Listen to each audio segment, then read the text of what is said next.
Hello विद्यार्थियों, प्रश्नावली 5.3 के अंदर हमारा जो महत्वपूर्ण प्रश्न के अंदर हम देखने वाले हैं क्वेश्चन नंबर 7, जहाँ पर हमें पदों का योगफल ज्ञात करना है। इस क्वेश्चन को हम समझते हैं किस प्रकार इसका आंसर आने वाला है। तो देखो बच्चों, यहाँ पर लिखा हुआ है उस एपी के प्रथम 22 पदों का योगफल ज्ञात करना है। मतलब ये कह रहा है कि आपको यहाँ पर प्रथम 22 पदों का योगफल ज्ञात करना है। अब कुछ बच्चे यहाँ पर क्या मिस्टेक करते हैं, यहाँ पे देख लेते हैं कि यहाँ प्रथम लिखा हुआ है, मतलब प्रथम पद यानी एक मान 22 है। नहीं, यहाँ पे बोल रहा है कि शुरू के 22 पदों का योगफल ज्ञात करना है, 1 से लेकर 22 तक के पदों का। मतलब यहाँ पर ये अन का मान दिया हुआ है, इस बात को आपको ध्यान रखना है। बहुत से बच्चे यहाँ पर a बराबर 22 समझ लेते हैं। योगफल ज्ञात कीजिए जिसमें d बराबर 7 और 22वां पद 149 है।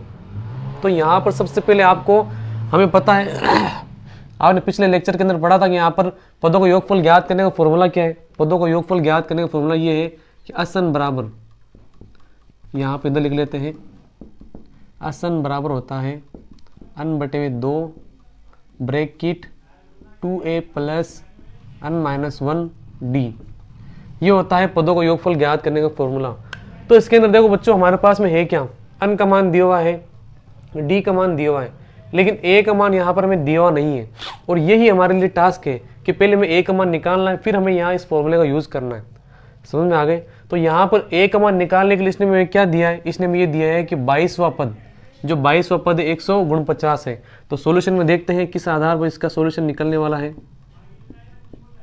तो सबसे पहले चूंकि इसने दिया है, ठीक है, यहाँ पर 22वां पद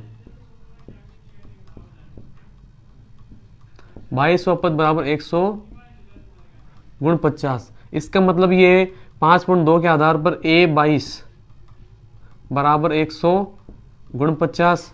ठीक है, a22 को हम क्या लिख सकते हैं, a22 को हमने 5.2 के अंदर पढ़ा है, a प्लस 21d लिख सकते हैं। तो यहाँ पर ये 149 हो गया। a का मान कितना है हमारे पास में, a का मान तो हमें ज्ञात करना है, तो ये ऐसा कैसे ही रहने वाला है।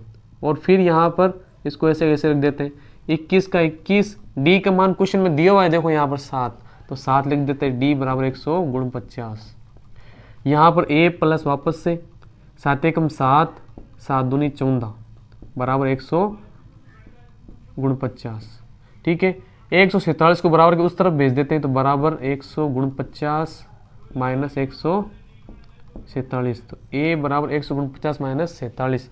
तो यहाँ पर a बराबर कितना आ गया, 2।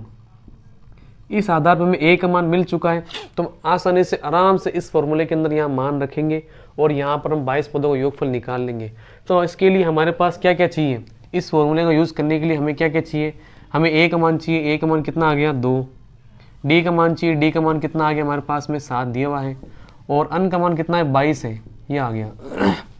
इसके अंदर रखते हैं वैल्यू, तो यहाँ पर असन बराबर क्या हो जाएगा, असन बराबर इसके अंदर अन का मान कितना 22, तो 22 बटे 2 ब्रैकेट 2 इंटू ए की वैल्यू कितनी है 2, प्लस अन का मान कितना है 22 माइनस 1, और डी का मान कितना है 7, ये 7 हमने रख दिया। तो बराबर इसके 2 का भाग 22 के अंदर कितने बार गया, 11 बार गया। ठीक है, 2 को 2 से गुणा किया तो कितना हो गया 4, प्लस 22 में से 1 गया, कितने में से 21 इंटू 7। तो यहाँ पर इसके अंदर 11 का 11 और फिर 4 का 4 प्लस का प्लस, 7 एकम 7, 7 दूनी 14। नेक्स्ट स्टेप के अंदर देखो, यहाँ पर हमने क्या कर लिया, 2 को 2 से गुणा कर लिया, यहाँ बस 21 को 7 से गुणा किया, यहाँ पर 7 एकम 47 और 4 कितना हमारे पास ये आ गया। आगे यहाँ पर हम क्या कर सकते हैं इसके अंदर देखो, तो 147 और 4 कितना हो गया 151। ठीक है, 151, बाहर हमारे पास में क्या है 11 चल ही रहा है, तो यहाँ पर अब 11 को हम क्या करते हैं 51 से गुणा कर लेते हैं। तो 11 को हमने 51 से गुणा किया, तो इस प्रकार से हम क्या कर लेते हैं, ये गुणा कर लिया। तो यहाँ पर 1 5 1 क्रॉस 1 5 1, तो 1 और ये 5 1 6, 5 1 6 और ये 6। तो यहाँ पर हमारे पास जो आंसर आया वो आ गया 1661। आगे बात समझ में दोस्तों, इस आधार पर आपको यहाँ पर देखो, एक तो हमने ये सीख लिया किस प्रकार से असन के फॉर्मूले का यूज़ वापस से करते हैं, और एक बात हमने ये सीख ली कहीं पर भी हमें एक हिंट दिया जाएगा, उस हिंट के माध्यम से आपको कोई छिपी हुई वैल्यू आपको फाइंड आउट करनी रहेगी। ठीक है दोस्तों, इसी आधार पर आपको यहाँ पर जो आपके क्वेश्चन के अंदर दिया हुआ है, आपकी बुक के अंदर क्वेश्चन नंबर जो 12 है, 13 है और 14 है, वो आपको मिलाना है। उसके लिए मैं AP यहाँ पर लिख देता हूँ आपके लिए, और यहाँ पर आपको वो क्या करना है, इसका इस फॉर्मूले के अंदर मान रख करके क्या करना है, आपको आंसर निकालना है। तो इसके लिए मैं आपके लिए ये फॉर्मूला रख रहा हूँ।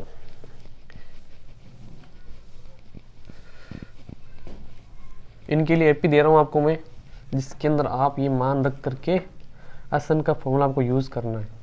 ठीक है, तो क्वेश्चन नंबर 12 क्या दिया हुआ है, AP के प्रथम 40 पदों धन पूर्णांकों का योगफल ज्ञात करना है जो 6 से विभाजित हो। ये क्वेश्चन नंबर 12 है आपका। ठीक है, तो यहाँ पर इसके अंदर आपको ये दिया हुआ है कि 1 से 40 धन पूर्णांकों का निकालना 6 से विभाजित हो। तो 40 धन पूर्णांक निकालना 6 से विभाजित, तो पहला अक्षर आएगा 6, दूसरा आएगा 12, ठीक है, तीसरा आएगा 18। ऐसे करते करते आपको 40 पदों तक निकालना है। कितने पदों तक? 40 पदों तक। तो आपको ध्यान रखना है, ये आपका A का मान है, D का मान यहाँ पर इसमें कितना है, D बराबर 6 है, और N का मान कितना है, 40 है। ठीक है, अगला क्वेश्चन है क्वेश्चन नंबर 13। क्वेश्चन 13 में दिया हुआ है 8 के प्रथम 15 गुणों का योगफल ज्ञात करना है। ठीक है, तो 8, 16, यहाँ पर 24, ऐसे करते करते आपको 15 गुणा यानी 15 पदों तक निकालना है। इसके अंदर भी वो कभी सेम टू सेम है। यहाँ पर ये आपके लिए A बराबर हो गया, इन दोनों का अंतर D बराबर आपके लिए यहाँ पर 8 चल रहा है, N का मान आपको यहाँ पर 15 रखना है।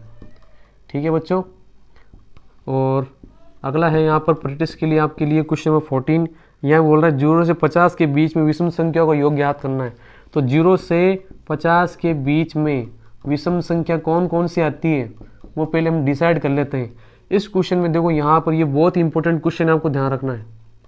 ठीक है, इस वाले क्वेश्चन के अंदर क्या है कि यहाँ पर ये बोल रहा है 0 से 50 के बीच में विषम संख्या, तो पहले आती है 1, ठीक है, फिर आती है 3, फिर आती है यहाँ पर कितने 5, ऐसे करते करते गुण 50 आएगा 50 से पहले।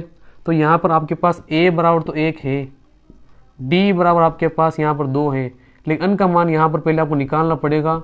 वो कैसे निकालोगे यहाँ पर, क्योंकि अंतिम पद दिया हुआ है AN बराबर आपको दिया हुआ है गुण 50।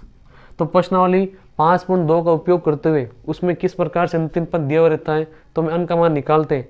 तो AN बराबर गुण 50 दिया हुआ है, उसके आधार पर आपको पहले N का मान निकालना है, फिर यहाँ पर आपको असन का फॉर्मूला इसके अंदर यूज में लेना है। तो यहाँ पर ये आपके लिए वर्क है, प्रैक्टिस क्वेश्चन है, इनको सोल्व करो ताकि आपको और आसानी से इसको समझ में आए। ठीक है दोस्तों, मिलते हैं नेक्स्ट क्लास के अंदर। इसके लिए इतना ही, शुक्रिया। वीडियो अच्छी लगे तो लाइक, शेयर और सब्सक्राइब जरूर कीजिएगा बच्चों।